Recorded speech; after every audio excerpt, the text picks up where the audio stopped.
Hey guys, so let's get back to this. Let's go ahead and let's talk about how we're going to make some other special designs. If we look at the original object here, it's got some stamps on it. It's got some other things. I don't really have I wasn't planning on doing these kind of little dances or things for us, but I do want to show you how to paint this stuff in if you want to. Or I mean, this one's kind of cool. I didn't notice that before. It's got this hexagon thing, but that's the kind of stuff I'm going to show you the tools to do this stuff, but I'm not going to do that completely for this piece. So let's talk about first making the simple paint on there. So one of the things about substance, and I would think that you understand by now, but I want to make sure that we're all on the same page, is that what we might want to do first is really push some of these ambient occlusion stuff. So I'm going to show you how to do that, and then I'm going to show you how to paint custom stuff. I want to show you ambient occlusion because it's a safe one to show you, but it's also, you could do this with your normals, you could do this with anything you wanted. So I'm going to go ahead and add a new fill layer on top of everything. And then what I need to do is open up my, oops, not that way, open up my textures that I'm being used that were created for me inside of Substance Painter here. So to do that, I just go to Project, and I look inside here, and they should all be listed out. If I wanted to, I could go to textures, and they should be there too. So if I look at this, this is the ambient occlusion. Now, sometimes I use ambient occlusion, and sometimes I use other things. But let's just start with the ambient occlusion. Whenever you want to put a picture that's unwrapped the same as your object here onto your object, all you have to do is drop this base color, or the picture that you import in, right on there. And that's what we got from ambient occlusion. So without doing anything else, we can see that it's pushed, oops, let me do this, that it's pushed the dark levels and the light levels out. Now I don't really want to push the light levels, I'm just trying to get us some more dark levels. So sometimes we play with it and see what we get, but here we push this. It's really interesting with the ambient occlusion multiplying modifier. It seems to, let me turn off all this, maybe that's what the problem is. It seems to, even with multiply, push the brightness, which is really odd to me. I know this is white, but it should never really make it brighter. I'll look into that and see what's going on. I can try darken, but see, even that doesn't seem to. It's a black and white picture, and it's giving me this, but that's fine. So what I want to do is with multiply, if I turn these back on, let me turn this off. If I turn these on, you'll see all I'm getting is a little bit more detail. It doesn't have to be super strong, and we can turn this way down. We only want the albedo to be played with here. We can turn it down, turn it on, just to get us a little bit more detail inside of those things. I actually like, in this case, this one all the way up. If we want, we could blur it. We could do a bunch of stuff like that. Okay, so the next thing we want to do after we do that is you could also try, instead of the base color, which we'll just get rid of, with the ambient occlusion, I should say, sometimes I like to use the curvature map, and we can see what that does. So what the curvature map does, especially if I change it to overlay, is it also pops these high edges. So if you're doing stylized stuff, these little edges right here are amazing for that. But it also pushes the dark. So if we go overlay, you can see that it pushes both of them. Again, we could turn it down to 50%, and I wish it worked like that, 50%. And let's see what we get. That's much closer. It's a real roughed in one, but you know. The other option is, of course, you can try any of these. Now, obviously, if you do something like the normal map, you're going to get some weird stuff. So we don't want that. Or this normal map, I should say.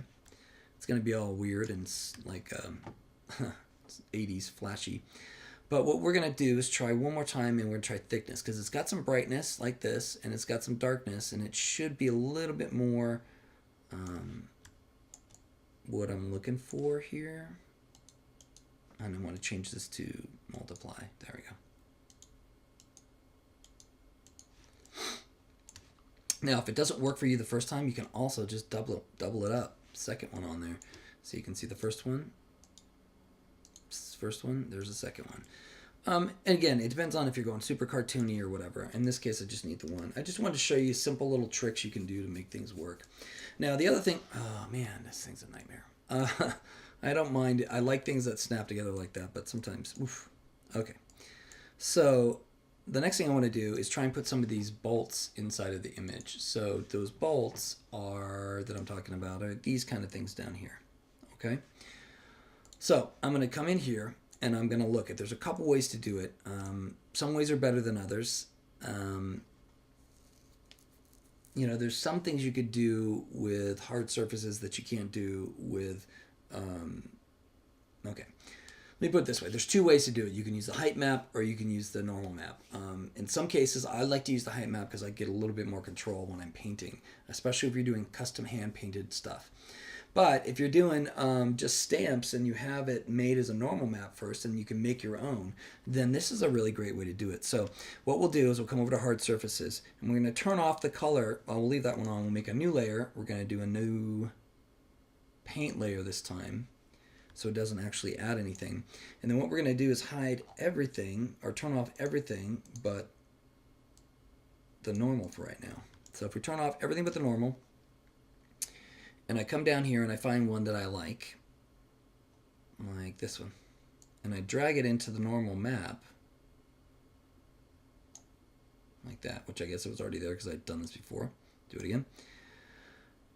I can try and turn it, and we'll see what that does in a second. But all I have to do is, let me zoom in here just to make it, I'll make it bigger for now. If I paint on this now, it's going to give me this exact bump map on the object. It's all fake. There's no realness there. Okay? So, that's cool. Now, that doesn't exactly look like the screw we want. I mean, not the shape or anything we're going to say it is. We just need to shrink it down.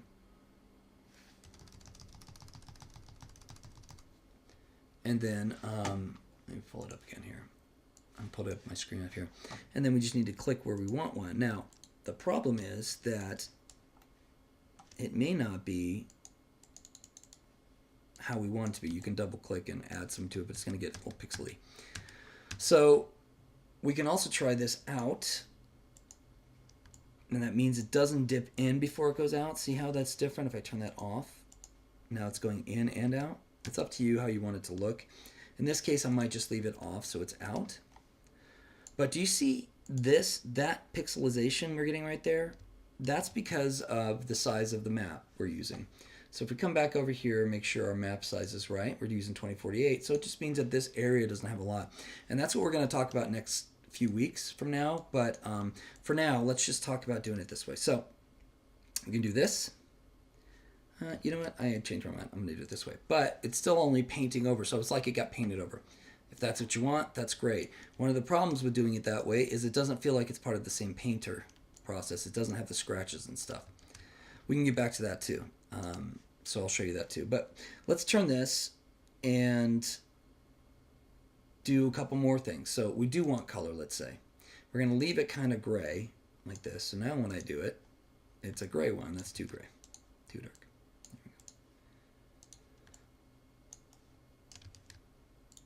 But the other thing we want to do, if we want to make it look like it's metal, we have to mess with punk. There, it's a little bit better. We have to mess with the height, the roughness and the metal. So with metal, the way it works is usually it'll start like this, but anything above, I think it's not 0.97, or it could be 0.90, is metal. So as soon as I click on that, you can see now it feels like it's metal. Okay.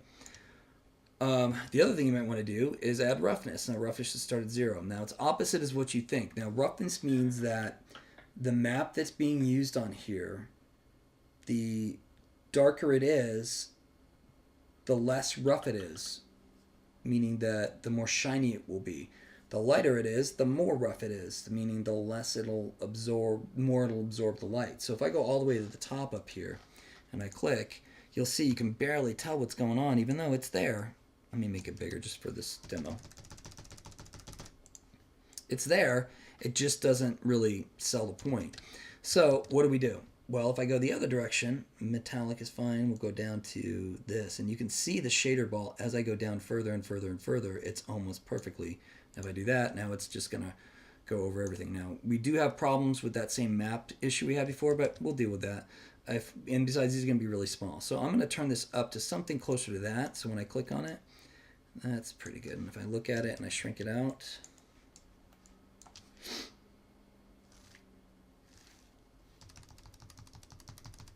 like this, and I click. That works pretty good.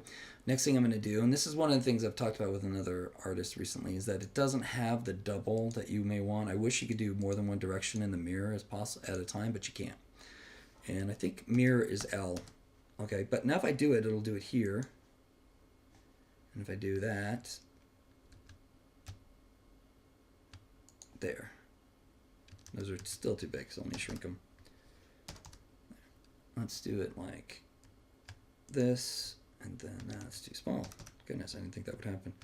This, and then this, and this.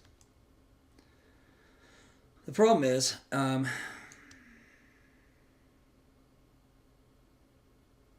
really, you know, somebody brought this up to me, and I really wish you could do more than one at a time. But you can't. Makes me sad. Okay, so I do this classic. This is kind of what we use mostly inside of ZBrush, so I'll just do the same thing here. And then maybe one there. I'm just looking at the picture, and it's not perfect. This down here doesn't look exactly the way I want it to, but maybe we'll deal with it for now, or leave it for now. And then maybe we'll do one even smaller up here. The biggest problem you're going to have, oops, hello. The biggest problem you're going to have is you're going to have to repeat the backside. Or not. Well, that's weird.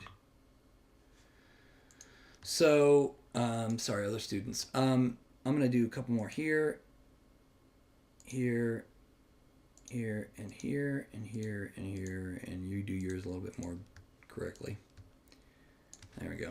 So I got all those in there. If I wanted to, I could paint. All right, so let's take a look at this. What I'm thinking is we want to make those little slashes like we saw in the picture. To do that, we need to make these slashes. Now, we don't really have one. We can look through our alphas because we're going to use height map. I'm going to get rid of this thing that I did, though. We can use alphas. And if I use an alpha and I click here, well, first I have to use the alpha, and then click here. You'll see, if I zoom in, then it makes that stamp for me, which is awesome. You know, you can do a bunch of stuff. You can click and then drag and all that stuff too. But those don't really match what we're looking for. So what do we do? How do we make this work? And what we might also want to do is turn on orthographic view. So what you can do is you can make your own. Now what I did is I went to Photoshop, and this isn't the best at all by any means, but it's a real fast one. And I made this shape, and it's just, I traced out this shape, put a bevel on it, which I say never do, and I mean it. And then I did the white outline, and then this is the black so I could see what the white looks like. And then I exported it, or saved it as a ping, right here, like that, and saved. Okay, so then what you do inside of Substance, and I keep shooting myself in the foot there. Of course, I thought I said nothing. Is you drag this. I keep doing it to myself. Okay, you drag this into your shelf, just like that. And what happens is it comes up with a, what do you want this as? Now, if you say alpha, it's going to do something different. If you say texture, it's doing something different. We're going to say texture in this case because I built it with an alpha in it. I think that if you import it with the black and then the alpha, I'm only saying this because I haven't done it in a while, but let's just do that. Import texture. Now, there's one thing about Substance that drives me bonkers right now, and it used to be better, and I'm not sure why they do it, but you can't replace the old one just with a new image, which I don't remember them being this bad. And then you also can't delete your old one unless I'm missing it, unless I just say delete now. Let's see, is there a... I'll figure it out for you, but this is the one I just made. So instead of using that height, I'm going to use this one. I'm going to drag that picture that I just made and put it right there. And then I'm going to go ahead and close this. And then I'm going to stamp. Well, that doesn't look like the picture I just made. What the heck? Let me see what's going on here. That is so weird.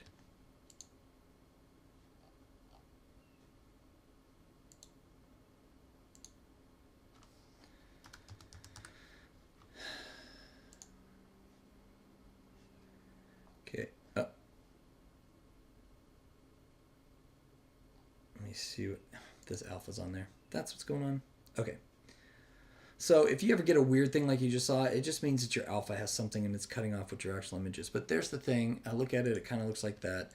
You know, it's not great for the one I want. I probably could go back and re-look at it here.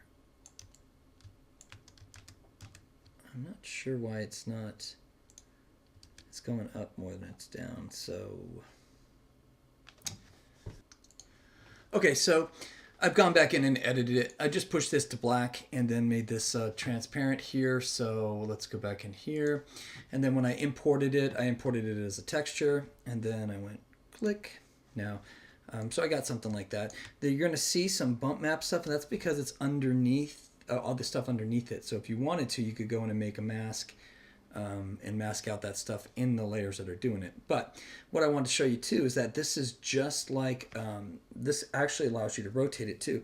And I think there's a shortcut for it, but I'm not going to do it. Let me see. Nope, that's not what I want. Oh, that's moving that. Zoom in and out. Let's make it bigger and smaller. Control.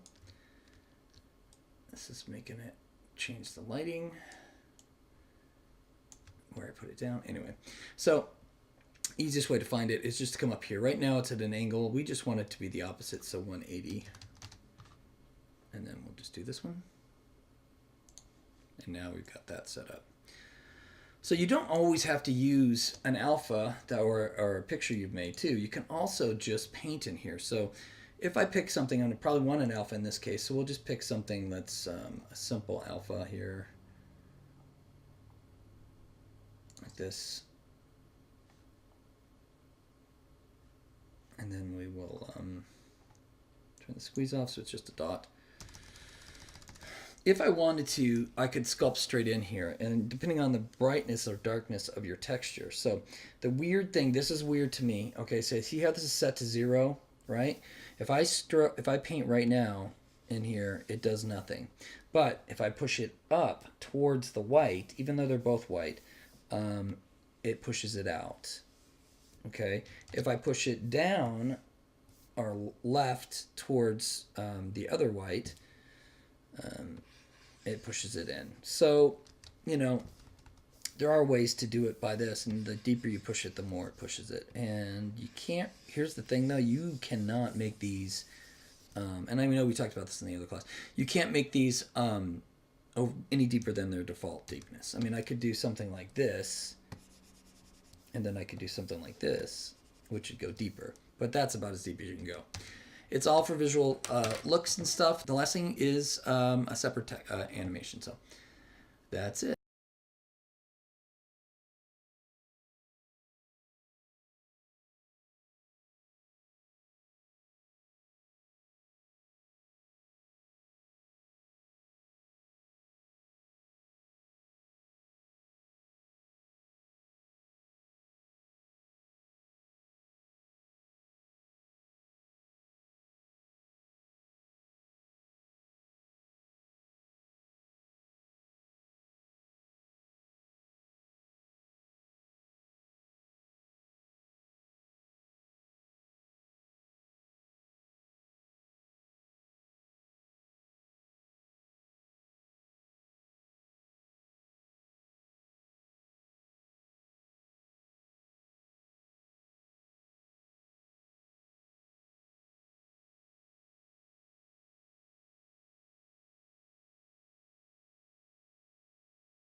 So what I'm going to do, I'm going to come to and mask it again.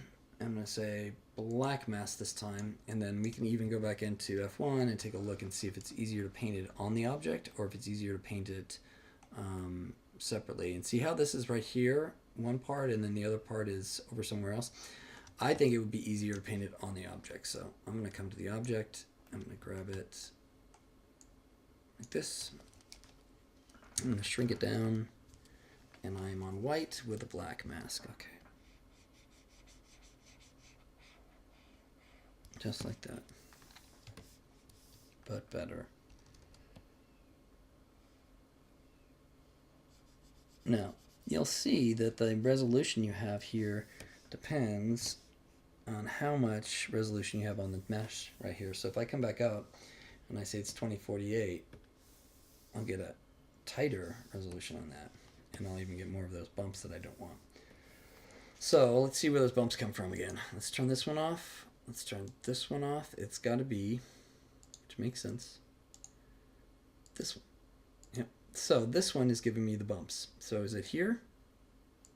It is. It's this one. See how it disappears altogether right there? As I turn it on and off.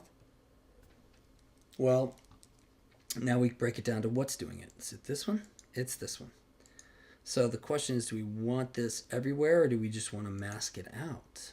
And we're going to put on a filter and then paint. And what you'll do is you'll come in and paint out this black area so we don't get that bump map on those silver pieces that we don't want. So that one's good.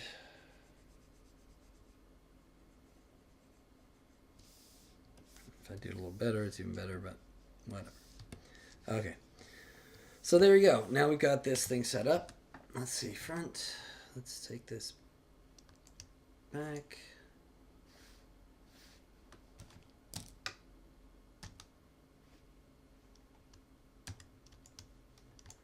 All right. So there we go.